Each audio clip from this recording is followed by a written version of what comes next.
Reading with your kids. Hola, ni hao, konnichiwa, assalamu alaikum, shalom, mahaba, moni muli wanji, namaste, jambo, bienvenidos. Hi, my name is Jedley, and this is the Reading with Your Kids podcast. We're coming to you from the beautiful neighborhood of Reedville in the southwest corner of Boston, Massachusetts. We're so delighted that you're joining us in our mission to help families grow closer through reading. Please be sure to subscribe to the show on the iHeartRadio app, on Apple Podcasts, Spotify, Amazon Music, Audible, Stitcher Radio, wherever you find your podcasts. Our guest today is Lindsey Wander. She is the CEO of Worldwide Tutoring, and she's here to talk to us about reimagining education. Before we invite Lindsey into the studio, we want to let you know that this episode of the Reading with Your Kids podcast is brought to you by The Day the Instruments Split by Trinity Bursey. You know, we're better together. When the instruments decide to only play with their own kind, the town goes haywire. It's up to Lyric the piano and her friends to help them all see that they are much better off playing together.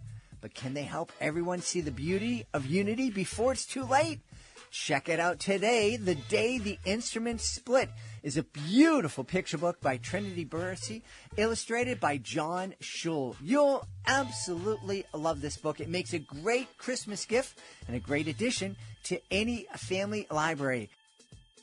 Join us right now from the Chicagoland area in Illinois. Our guest today is here to talk about how we can reimagine education and inspire our kids to be lifelong learners. Please welcome to the show the founder of Educate, Radiate, and Elevate, Lindsey Wander. Hey, Lindsey, how are you? Hi, I'm good. How are you? I'm wonderful. I'm excited. This is a topic that is very near and dear to my heart. First, I mentioned that you are the founder of Educate, Radiate, and Elevate, which is a nonprofit. You're also the founder of Worldwide Tutoring. Why don't you tell us first a little bit about Worldwide Tutoring and tell us about Educate, Radiate, and Elevate, your nonprofit. Sounds good. Yeah, so Worldwide Tutoring I actually started about 10 years ago. And my mission with that company is to help the students that the traditional system just isn't working for them, which can be for various reasons. The traditional system is pretty broken, so there's a lot of students it's not working for, but we also have a lot of students with learning difficulties, students with really high IQs that are, quote unquote behavior issues, all kinds of challenges that these students and families are facing. And so we work with students of all ages, all abilities, helping them with all subjects. I have about 60 tutors that are in the Illinois and Texas area. And so we are working with students in person in those two states, but we do also work online with students everywhere, all over the world. And it's been really successful because we focus on the underlying learning and life skills. So our goal is to get the students off of tutoring, and it's been working. And so what I wanted to do with that, knowing that we were doing, a service to students, I wanted to make sure we were offering it to students who couldn't afford the tutoring, but were still very capable. And so that's why a year ago, I started the nonprofit Educate, Radiate, Elevate, which is giving those same high quality services to underserved students that are in grades K through 12. Now, you mentioned that one of your goals is to give kids the skills so they don't need tutoring anymore. Mm-hmm. Is it from a business perspective, isn't that kind of a little suicidal? Aren't you supposed to, as a business person, supposed to get kids hooked on your service? It's funny. That's what you would think. But what happens a lot of times is when parents have a good tutor, they tend to hoard that tutor. They don't want anyone to know about that tutor. They want the tutor all for themselves. But the minute that their child starts doing well and they look around and they say, hey, I think we are going to try to manage this with less tutoring, and soon it's let's take a break from tutoring. What they end up doing is they're so happy with the outcome that they go and refer 10, 20 other families. And now we have a constant influx of new students. Plus, we also get their siblings and, their cousins, and it definitely spreads. So providing a quality service doesn't necessarily mean we have to trap them and make them reliant on us. Mm-hmm. We provide a service where they know they can come to us whenever they need us. A lot of families come and go over the course of their child's schooling. So they might come for high school entrance exams, and then they do fine for a couple of years, and now they're struggling with the AP class, and then they do fine, and then they need help with college apps, whatever it is. So, we still get the returning clients plus all of their referrals. So it works. So as I'm listening to you, you're not just helping kids memorize their multiplication tables. You're helping them build a foundation. Am I right? Absolutely. And my perspective is, if you can Google it, there's no reason to memorize it. And so we really want to instead use that time to help them build critical thinking skills, other, learning and life skills that will serve them in whatever class they're struggling with, but also starts to transfer over to different classes and different grades, and then transferring into their life and their job. And that's the whole point. And so we have a lot of students, over the past 10 years that started with us while they were in school and have since, gone to college and are now professionals who have reached back out and say, I still use this strategy. I still use what you taught me about planning and prioritizing, or what you taught me about advocacy, or all these other things that aren't really directly taught to children, but are super important. They're still using them as adults. And that's how I know, we're doing a good job. So you mentioned earlier on that the education system is broken in a lot of places and it's not serving kids. Can you talk a little bit more about that, about how you see it being broken? Absolutely. So our current schooling system was founded during the Industrial Revolution, which everything was about rote tasks. Do this repeatedly over and over. And that's just not the society we live in anymore. And unfortunately, education hasn't adjusted to what we need currently, which are people who are innovators, people who are thinking outside of the box, and who are pushing the limits of what the standard is. And that's what's going to propel our society forward and continue moving us to the next level. What I also think that our school system fails to do is recognize that this rising generation of kids, and anybody who has kids can attest to this, they're big feelers. They have a lot of feelings. There's a lot of emotions in there. They're very aware of what's going on in the world. They're extremely savvy, and they are really frustrated with the busy work that's being given to them that isn't helping them to utilize their skills. And a lot of them are rebelling against that because they know it's not valuable for what the world needs right now. And they're frustrated with us as adults for how we're teaching them. They want more. And so we really need to move from our adult-led teaching to more of a student-centered approach, which is scary for a lot of educators because it feels like a whole paradigm shift. But as an educator in the last 20 years and a former classroom teacher who does student-centered teaching, it's actually a lot easier. Because you kind of put the learning, you set up the scaffolding for them, and then you put the learning in their hands. And there's so much more motivation and so much more engagement. And the classroom, if it's done well, really runs itself. And so I really encourage people to consider shifting their perspective a little bit of how can they get their students more engaged and responsible for their own learning by shaping it for them. Interesting. One of the things that is very frustrating for me is that we had this experience nationwide, worldwide, of being locked down and our kids not being able to go to school. And I thought that it would be a wonderful time to really kind of evaluate and to make definite changes. But most schools didn't take this opportunity. They just tried to replicate what they were doing in the classroom and put it through a Zoom screen. And in fact, was totally ineffective. Yes, thank you. I don't know if you're aware of this, Lindsey, but there were a lot of places, and my head almost exploded when I saw this, when they went to hybrid, and so half the class was in person and half the class was on Zoom. I actually saw pictures of kids live in the classroom in person watching the teacher who is at the front of the class teach on Zoom. Wow. You know, and it was like, wait a minute. No, this is broken. How could we have done that better? Oh my gosh, the technology we have when it comes to education is so phenomenal. The AI that is implemented in a lot of software actually is so efficient in what we're struggle with in the classroom, which is differentiating a student's learning for them. And so there's a lot of software that does is actually look at where the student is struggling and focusing in on that at a very individualized level until they show mastery, and then it moves them forward.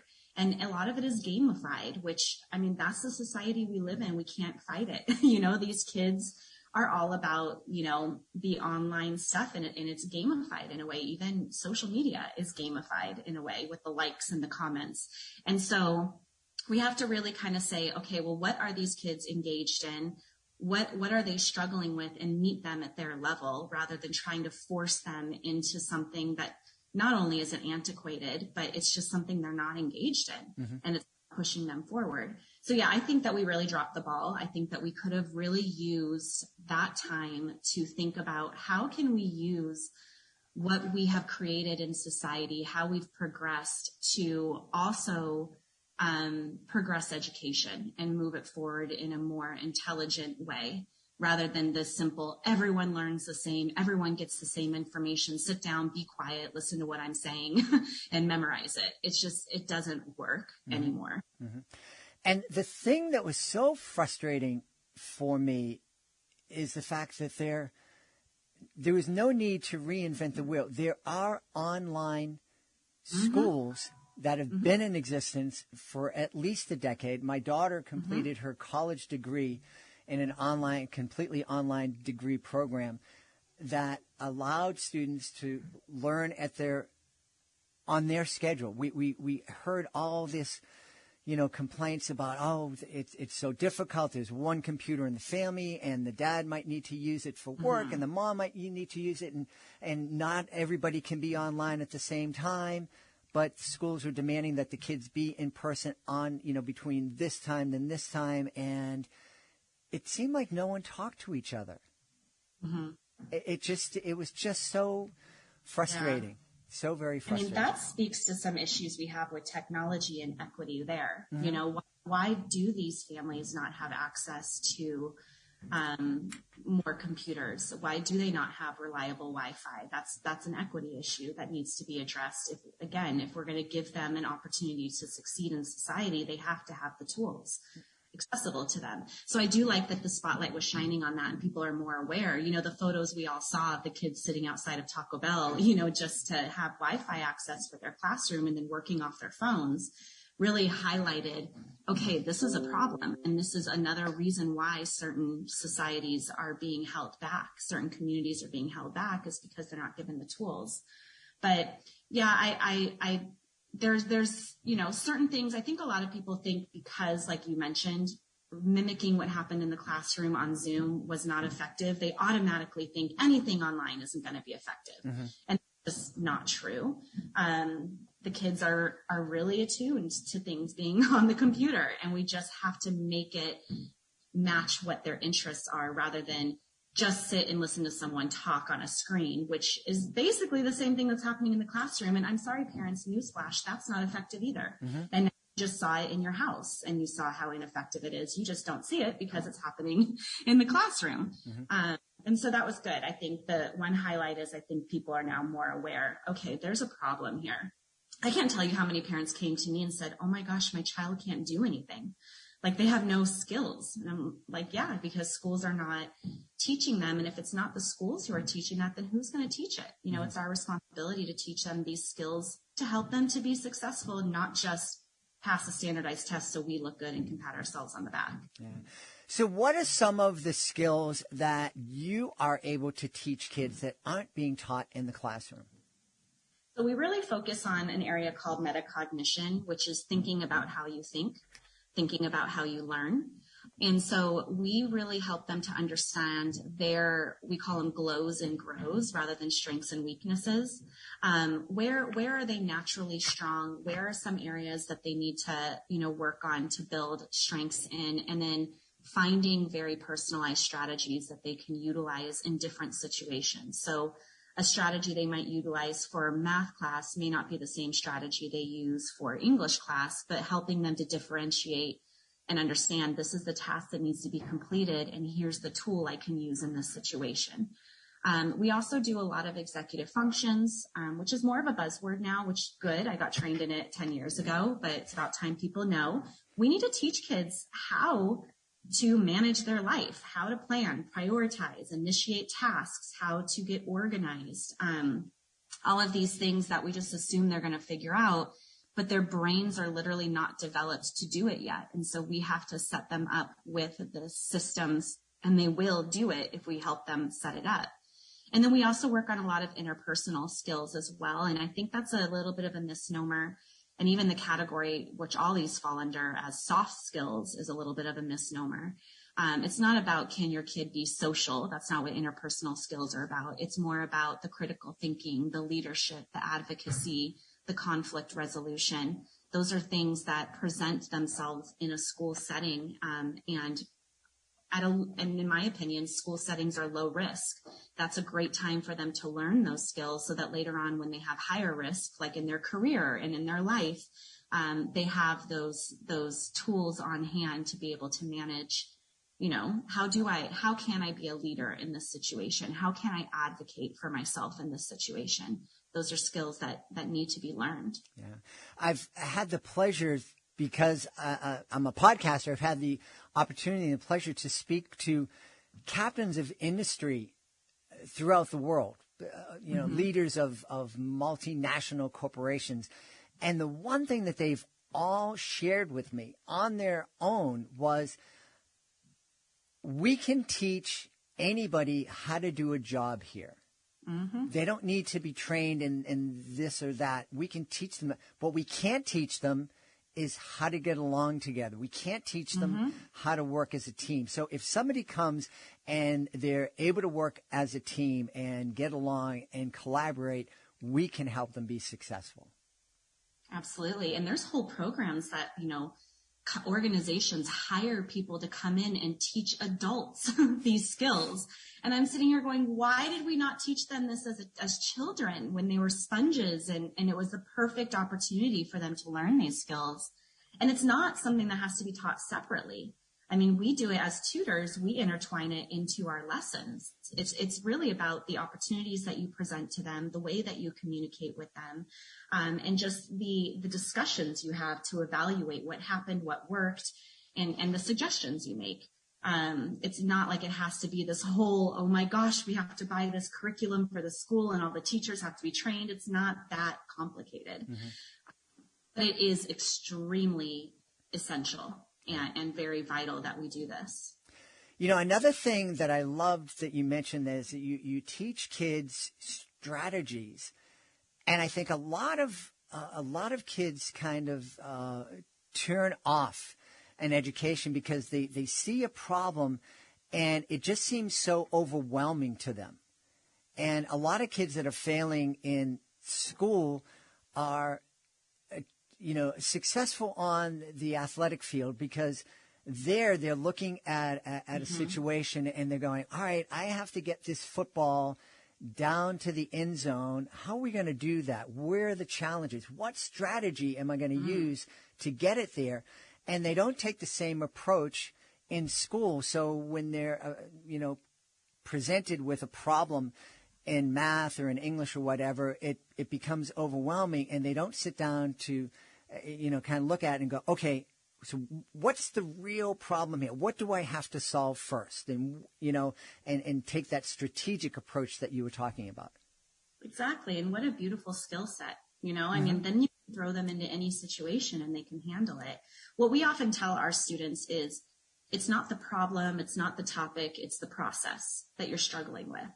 And so let's find a process that works. And it might not be the same process that the person next to you is using, and that doesn't matter. If it works for you, then that's the process we're going to use. And if it doesn't work for you in this situation, maybe this process will work in this other situation, So let's build, I always call it like a toolbox. Let's kind of get a toolbox with all these different tools. And when you're in a situation, go look at your toolbox and say, which tool is the best one for this situation and why, and pull it out and utilize it. And if it doesn't work, you have a bunch of other tools you can try, rather than this is the only way to do it. And if that doesn't work, you're a failure and you suck. And which is what these kids think. That's the inner dialogue they're having, is I suck at math, or I'm not good at writing, whatever it might be, because the way that it's being presented to them, the process isn't working for their learning style. And then we're trying to force them into it. It kind of just reminds me a little bit like back in the day when, being left-handed was bad and everyone was trying to force you to be right-handed. And now it's kind of seen as like, oh, that's unique and creative, and it actually is tapping into different parts of your brain. I feel like rather than forcing the students to perform the way we want them to perform, we really need to kind of look at where are they coming to us and let them shape their learning for them. And they are very capable of doing it. As you were speaking, I was reminded of my son's experience in middle school with math, and he was a real whiz at math and could sit down and he did everything in his head. And even though he got the right answers, it was always marked incorrectly because he didn't show his work. And it would be so frustrating to sit down with a teacher, and she's like, well, but I'm supposed to see how he figured it out. And I'm like, but he figured it out. Isn't that what's important? So, and thankfully my son got through that. But it really turned him off to math. He, what was something that he had this natural skill at, he just kind of said, nah, and he didn't pursue any higher levels of mathematics in secondary school. What's interesting about that is if that teacher had just stopped and said, can you explain to me how you solved it? And this is something I do often with my students who have, are in that situation. Their way of solving it is actually better than the way I was using. And then I'm like, oh my gosh, they find almost like an algorithm to it in their head. And they come up with their own equations, and it's brilliant. And that's the problem. A lot of these kids that are not doing well or are deemed behavior issues, they're extremely intelligent. They're just not following your routine, and they're fighting it because they realize that's stupid that I have to show you all my work. I got the answer. It's dumb that you're not, giving me credit for this. And they're standing up for that, because they're very savvy. Emotional intelligence is really off the charts from where we were at that age. And they're not gonna take it. And if anything, they're just gonna shut down, and it's gonna mess, their love for that subject, which is really unfortunate. That's not what school should be about. We should be inspiring a love for learning, not a frustration with it.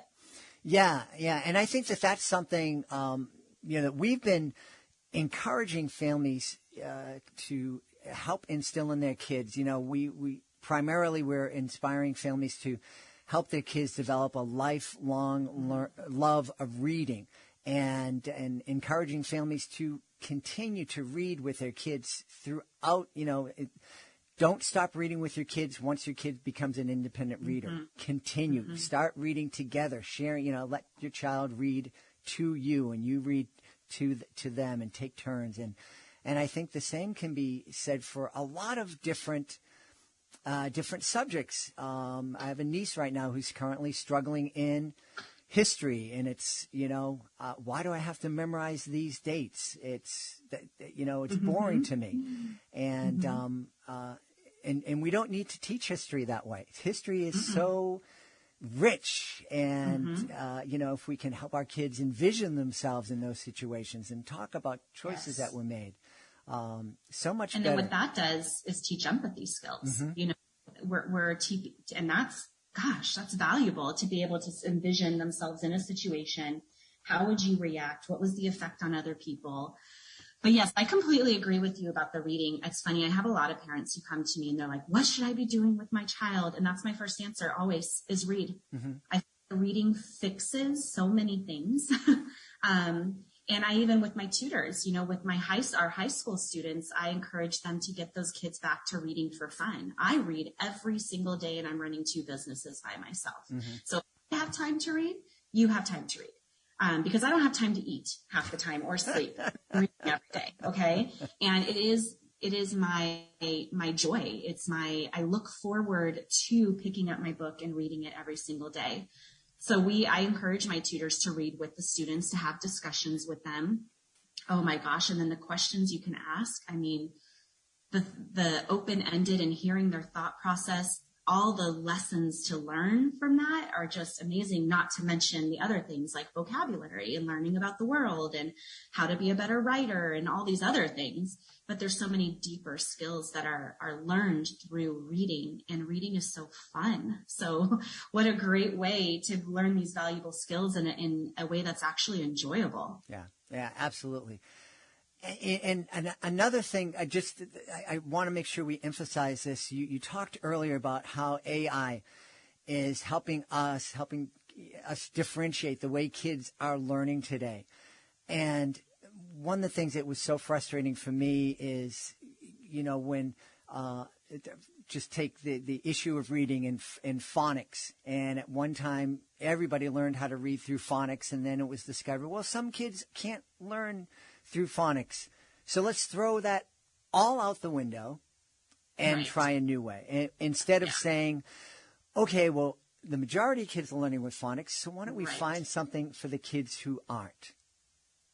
Yeah, very frustrating. It's not the phonics. I think that's the thing I really hope everyone understands. It's not the phonics that's the issue. It's the process that we're trying to get them to learn the phonics that doesn't work for everyone. And what a beautiful thing. Not everyone learns and thinks the same way. And that's great, because otherwise we're not going to progress if everyone learns and thinks the same way. So we really do need to foster that in our children to think differently. Kind of like the analogy you made with, being on a football field, to look at the situation and to analyze the different ways to approach it. That's the best way to do it, rather than them saying this is the only way to do this and that's it. That doesn't teach them very valuable skills. Yeah, absolutely. And if everybody on the football field, if everybody on your football team is, this great receiver, well, you're not going to win, because you need those big, slow guys on the line to stop the defense from coming in and swallowing up your quarterback. You're 100% right. Yes. Lindsey, this has been a fascinating conversation. I know people are going to want to know where they can go to learn more about Worldwide's tutoring, and also learn more about Educate, Radiate, and Elevate. Yeah, so a great place to start for both of those are our websites. So Worldwise with an S, tutoring.com. Also has a student handbook with a bunch of free resources for students, and a blog with a bunch of advice and guidance for parents and educators. Plus all the links to our social media. We're posting tips and resources constantly. So please follow us there. And then the nonprofit is educateradiateelevate.org, which is complicated. So talking about options, you can also type in eretutoring.org and it'll take you to the same place. And there you will also see a blog, as well as various ways to get involved. We have a lot of remote volunteer and intern positions. We're seeking positions in our board and our committees. There's ways to donate. There's all kinds of ways to get involved and to help these students who, again, are completely capable. They just don't have the resources to access this support. Yeah. And, investing in those kids now is so much better than spending money to incarcerate them later. Yep. Or them being below the poverty line and now we're paying welfare or whatever it might be. Absolutely. And right now, the investment is so minimal compared to what that looks like. And there is research that proves that intervention like this is very effective in stopping that school to prison pipeline, for example. Absolutely.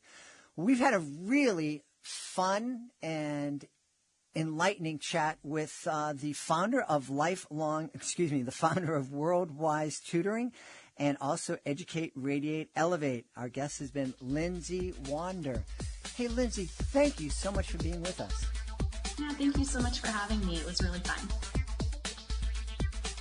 Please be sure to join us for the next episode of the Reading with Your Kids podcast. Our guest will be Michael Regina. He'll be here to celebrate his middle grade novel, The Sleepover. That's the next episode of the show. Hey, I want to thank the folks who made today's show so wonderful. Of course, I want to start by thanking our guest, Lindsey Wander. Please be sure to check out her website. Also want to thank our sponsor, The Day the Instruments Split, a wonderful picture book by Trinity Bursey. Want to thank my team, Alejandra Doherty, Fatima Khan, Rory Grady, Michael Murphy. I want to thank my beautiful wife for all the support she gives me. Most of all, we all want to thank you. Thank you so much for taking the time to join us today. Thank you so much for taking the time to tell your friends about the podcast. But most of all, thank you so much for taking the time to make the world a better place by reading with your kids. I'll be looking for you in the next edition of the Reading with Your Kids podcast.